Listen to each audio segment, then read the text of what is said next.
बोलो गणपति महाराज की जय। उमापति महेश की जय। अपने अपने गुरुदेव महाराज की जय। जय गुरु जी। शुक्राना गुरु जी। डे 11 शिव पुराण। अग्नि यज्ञ, देव यज्ञ और ब्रह्म यज्ञ आदि का वर्णन भगवान शिव के द्वारा 7 वारों का निर्माण तथा उनमें देव आराधना से विभिन्न प्रकार के फलों की प्राप्ति का कथन। ऋषियों ने कहा, प्रभु, अग्नि यज्ञ, देव यज्ञ, ब्रह्म यज्ञ, गुरु पूजा तथा ब्रह्म तत्व का हमारे समक्ष कर्म वर्णन कीजिए। सूत जी बोले, महर्षियों, ग्रस्त पुरुष अग्नि में सायंकाल और प्रातःकाल जो चावल आदि दिव्य की आहुति देता है उसको अग्नि यज्ञ कहते हैं।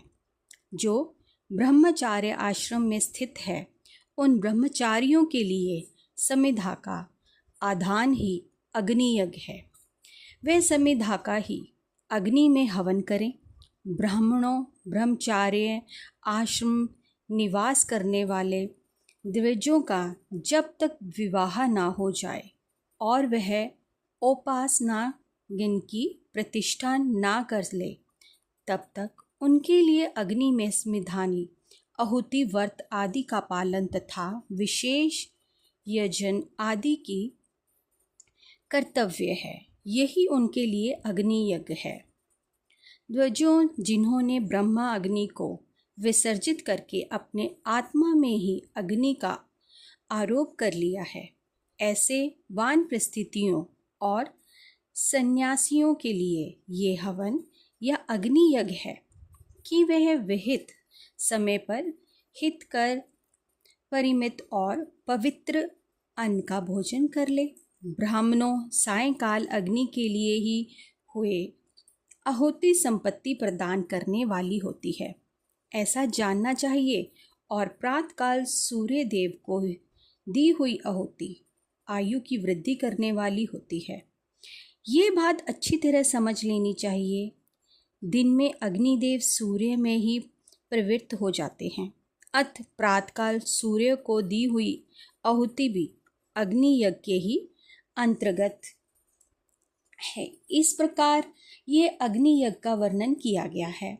इंद्र आदि समस्त देवताओं के उद्देश्य से अग्नि में जो आहुति दी जाती है उसे देव यज्ञ समझना चाहिए। स्थालीपाल आदि यज्ञों को देव यज्ञ ही मानना चाहिए। लौकिक अग्नि में प्रतिष्ठित जो चूड़ाकरण आदि संस्कार समितक हवन कर्म हैं उन्हें ही देव यज्ञ के ही अंतर्गत जानना चाहिए। जब ब्रह्म यज्ञ का वर्णन सुनो,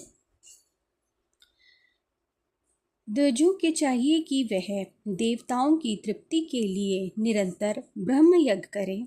वेदों का जो नित्य अध्ययन या स्वाध्याय होता है उसी को ब्रह्म यज्ञ कहा गया है।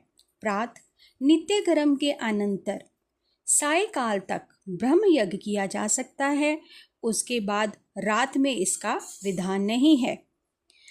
अग्नि के बिना देव यज्ञ कैसे संपन्न होता है, इसे तुम लोग श्रद्धा से और आदरपूर्वक सुने। सृष्टि के आरंभ में सर्व दयालु और सर्वसमर्थ महादेव जी ने समस्त लोगों को उपकारक के लिए वारों की कल्पना की। वे भगवान शिव संसार रूपी रोग को दूर करने के लिए वैद्य हैं, सबके ज्ञाता तथा समस्त औषधियों के भी औषध हैं। उन भगवान ने पहले अपने वार की कल्पना की जो आरोग्य प्रदान करने वाला है। तत्पश्चात अपनी माया शक्ति का वार बनाया जो संपत्ति प्रदान करने वाला है। जन्म काल में दुर्गातिमग्रस्त बाल की रक्षा के लिए उन्होंने कुमार के वार की कल्पना की। तत्पश्चात सर्वसमस्त महादेव जी ने आलस्य और पापी का निवृत्त तथा समस्त लोगों का हित करने की इच्छा से लोक रक्षक भगवान विष्णु का वार बनाया। इसके बाद सबके स्वामी भगवान शिव ने पुष्टि और रक्षा के लिए आयुकर्ता त्रिलोक सृष्टिता परमेश्वरी ब्रह्मा का आयु कारक वार बनाया, जिससे संपूर्ण जगत के आयु की सिद्धि हो सके।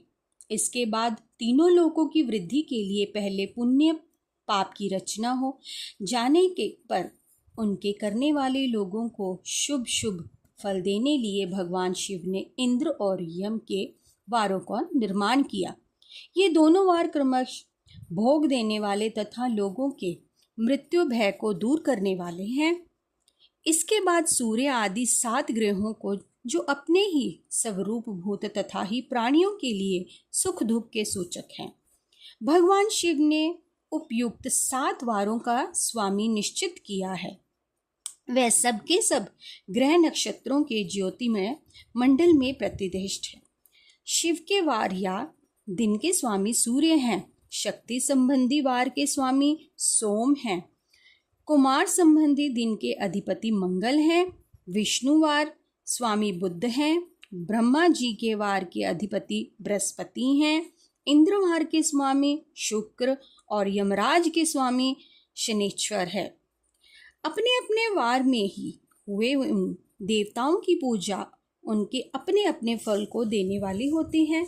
सूर्य आरोग्य और चंद्रमा संपत्ति के दाता हैं, मंगल व्यथाओं और निवारण करते हैं, बुध पुष्टि देते हैं, बृहस्पति आयु की वृद्धि करते हैं, शुक्र भोग देते हैं और शनिश्चर मृत्यु का निवारण करते हैं। ये 7 वारों के क्रमश फल बताए गए हैं, जो उन देवताओं की प्रीति से ही प्राप्त होते हैं। सो वो प्रीति इस प्रकार है। अन्य देवताओं की भी पूजा का फल देने वाले भगवान शिव ही हैं। देवताओं की प्रसन्नता के लिए पूजा की 5 प्रकार की ही प्रतिविधि बनाई गई है। उन देवताओं के मंत्रों का जप यह पहला प्रकार है। उनके लिए होम करना, दूसरा दान करना, तीसरा तथा तप करना चौथा प्रकार है। किसी वेदी पर प्रतिमाह अग्नि में अथवा ब्राह्मणों के शरीर में आराध्य देवता की भावना करके 16 उपचारों से उनकी पूजा या आराधना करना 5वां प्रकार है। इनमें पूजा के उत्तरोक्त आधार श्रेष्ठ है। पूर्व के अभाव में उत्तरोक्त ही आधार का अवलंबन करना चाहिए। दोनों नेत्रों तथा मस्तक के रोग में और कंठ रोग की शांति के लिए भगवान सूर्य की पूजा करके ब्राह्मणों को भोजन कराएं। तदनंतर एक दिन, 1 मास, 1 वर्ष अथवा 3 वर्ष तक लगातार ऐसा साधन करना चाहिए। इससे यदि प्रबल प्रारंभ का निर्माण हो जाए तो रोग एवं जरा आदि रोगों का नाश हो जाता है। इष्ट देव के नाम मंत्रों का जप आदि साधन वार आदि अनुसार फल देते हैं। रविवार को सूर्य देव के लिए, अन्य देवताओं के लिए तथा ब्राह्मणों के लिए विशिष्ट वस्तु अर्पित करें। ये साधन विशिष्ट फल देने वाला होता है तथा इसके द्वारा विशेष रूप से पापों की शक्ति होती है। सोमवार को विधान पूर्वक पुरुष संपत्ति की प्राप्ति के लिए लक्ष्मी आदि की पूजा करे तथा सपत्नीक ब्राह्मणों को घृत अन्न का भोजन कराए। मंगलवार को रोगों की शांति के लिए काली आदि की पूजा करें तथा उड़द, मूंग एवं अरहर की दाल आदि से युक्त अन्न ब्राह्मणों को भोजन कराए। बुधवार को विद्वान पुरुष दधि युक्त अन्न से भगवान विष्णु का पूजन करें। ऐसा करने से सदा पुत्र, मित्र और कलत्र आदि की पुष्टि होती है। जो दीर्घायु होने की इच्छा रखता है वह गुरुवार को देवताओं की पुष्टि के लिए वस्त्र, यज्ञोपवीत तथा ही घृत मिश्री खीर से यजन पूजन करें। भोगों की प्राप्ति के लिए शुक्रवार को एकाग्रचित होकर देवताओं का पूजन करें और ब्राह्मणों की तत्प्रीति के लिए ही दर्पण युक्त अन्न दें। इसी प्रकार स्त्रियों की प्रसन्नता के लिए सुंदर वस्त्र आदि का विधान करें। शनैश्वर अपमृत्यु का ही निवारण करने वाला है। उस दिन बुद्धिमान पुरुष रुद्र आदि की पूजा करें। तिल के होम से, दान से देवताओं को संतुष्ट करके ब्राह्मणों को तिल मिश्रित अन्न भोजन कराएं। जो इस तरह से देवताओं की पूजा करता है वह आरोग्य आदि फल का भागी होता है। देवताओं के नित्य ही पूजन, विशेष पूजन, स्नान, दान, जप, होम तथा ब्रह्मा तत्व आदि में एवं रवि आदि वारों में विशेष तथा और नक्षत्रों के योग प्राप्त होने पर विभिन्न देवताओं का पूजन में सर्वज्ञ जगदीश्वर भगवान शिव ही उन देवताओं के रूप में पूजित हों सब लोगों को आरोग्य आदि फल प्रदान करते हैं। देश, काल, पात्र, द्रव्य, श्रद्धा एवं लोक के ही अनुसार उनके तारतम्य ही क्रम का ध्यान रखते हुए महादेव जी आराधना करने वाले लोगों को आरोग्य आदि फल देते हैं। शुभ मांगलिक कर्म के आरंभ में ही, अशुभ अत्यंत ही आदि क्रम के अंत में तथा जन्म नक्षत्रों के आने पर गृहस्थ पुरुष अपने घर में आरोग्य आदि की समृद्धि लिए सूर्य आदि ग्रहों का पूजन करें। इससे सिद्ध है कि देवताओं का यजन संपूर्ण अभिष्ट वस्तुओं को देने वाला है। ब्राह्मणों का देव्य कर्म वैदिक मंत्र के साथ होना चाहिए। यहाँ ब्राह्मण शब्द क्षत्रिय और वैश्य का भी उपलक्ष्य है। शूद्र आदि दूसरों का देवयज्ञ तांत्रिक विधि से होना चाहिए। शुभ फल की इच्छा रखने वाला मनुष्य को सातों ही दिन अपनी शक्ति के अनुसार सदा देव पूजन करना चाहिए। निर्धन मनुष्य तपस्या, व्रत आदि का कष्ट सहन द्वारा और धनी धन के द्वारा देवताओं की आराधना करे। वह बार बार श्रद्धा पूर्वक इस तरह के धर्म का अनुष्ठान करता है और बारंबार पुण्य लोकों में ही नाना प्रकार के फल भोग कर पुण्य इस पृथ्वी पर जन्म ग्रहण करता है। धनवान पुरुष सदा भोग सिद्धि के लिए मार्ग में विषादी फल का लगाकर लोगों के लिए छाया की व्यवस्था करें। जलाशय, कुआं, बावली और पोखरे बनवाएं। वेद शास्त्रों की प्रतिष्ठा के लिए पाठशाला का निर्माण करें तथा अन्य प्रकार से ही भी धर्म का संग्रह करता रहे। धनी को ये सब कार्य सदा ही करते रहना चाहिए। सम्मान पूर्वक ही पुण्य कर्मों की परिपाक से ही अंतकरण शुद्ध होने पर ज्ञानी की सिद्धि हो जाती है। दूजों से जो इस अध्याय को सुनता, पढ़ता अथवा सुनने की व्यवस्था करता है उसे देव यज्ञ का फल प्राप्त होता है। बोलो शंकर भगवान की जय, गुरुदेव महाराज की जय।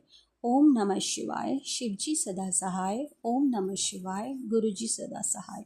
शुक्राना मेरे मालिक, आपने ये कार्य हमें दिया है और इससे बहुत जनों का कल्याण होगा। ये आपने आज इस अध्याय में बता दिया है कि पढ़ने, सुनने और जिसके मन में भाव भी आ गया मैं सुनना चाहता हूँ, उन सब का ही कल्याण होता है और उसे देव यज्ञ का फल प्राप्त होता है। शुक्राना, अनंतम अनंतम शुक्राना मेरे मालिक।